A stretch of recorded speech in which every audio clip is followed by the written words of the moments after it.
Hey everyone, I'm John Hammerly with the Plastic Surgery Channel. Social media and plastic surgery, often we're using those same two expressions in the same sentence, sometimes detrimentally, and sometimes it can be a positive. Yeah. Is it your expression or your experience, Christy, that it's more of a positive than a negative relationship?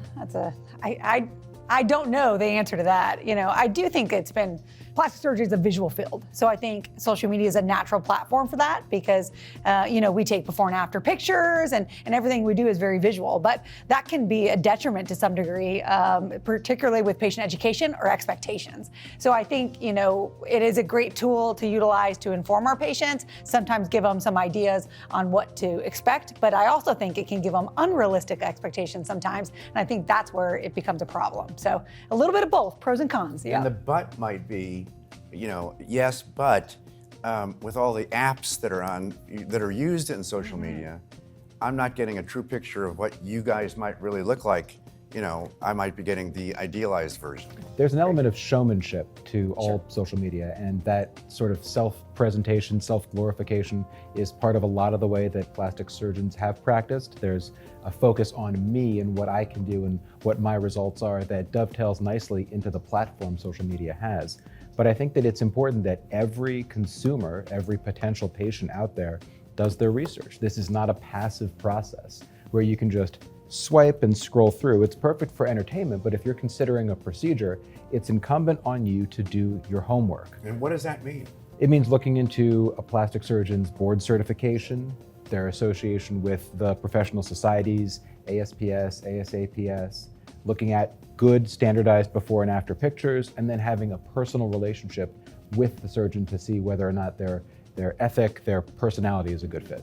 I think social media has kind of leveled the playing field from a marketing standpoint, and it's kind of blurred the lines a little bit. It used to be word of mouth, people knew who the good surgeons were in town. Now with social media, it's funny because a lot of the ones that are incredibly popular are not necessarily the best surgeons, or most likely are not likely plastic surgeons either. I mean, we have a very strict code of ethics in the world of plastic surgery that we all know that lots of people doing plastic surgery aren't actual plastic surgeons. Yeah. So their code of ethics might be a little grayer than some of ours. And so to your showmanship, comment, I think that's spot on, and necessarily the ones that are dancing around and are, making jokes and stuff may not be the best surgeons sometimes. Sometimes they are. Sometimes you get the golden goose that does a little bit of both. But, to your point, really look into those surgeons. If you find one that you really like, you like their vibe, you're connecting with them on social media, check them out. It may be, there's a lot of smoke and mirrors there, certainly. Right. What's the first thing a patient could do? Because we hear about board certification, we hear about different boards and everything. I would bet that 95% of patients don't know the difference between one board or the other. Okay, this is a kind of a complex topic. Okay. I'll be as simple as I possibly can. So there is one board of plastic surgery, the American Board of Plastic Surgery, that is a specialty training all unto itself that you're eligible to go into from other backgrounds or directly after med school. American Board of Plastic Surgeons is the ultimate accreditation in my opinion. There's also a Board of Facial Plastic Surgeons, which is a subspecialty that ENT physicians can elect to pursue. And then I believe there's an oculoplastic board, although I'd have to double check on that, not being oculoplastic myself. But that's another subspecialty for ophthalmologists. So it's those three that can really, in my opinion, call themselves plastic surgeons.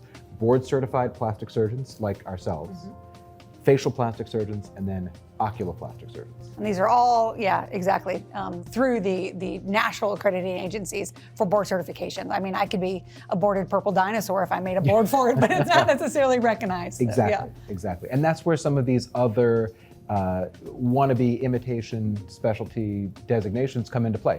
A cosmetic surgeon, that means nothing. Anyone can call themselves a cosmetic surgeon. And oftentimes when the lines get blurred, it's because a medical doctor with training in something else, an emergency physician, a family practitioner, so forth, not to knock these people, they certainly put the time in through med school, but then to shift focus and to call themselves something along the lines of a plastic surgeon or a cosmetic surgeon I think it's a real disservice to those of us who did dedicate our lives to this from the get-go. So consumer beware and patient beware. Yep, absolutely. Do your homework. Do your homework. You heard it here first. Go to theplasticsurgerychannel.com for any more information about facial plastic surgery. You name it, we have the answers.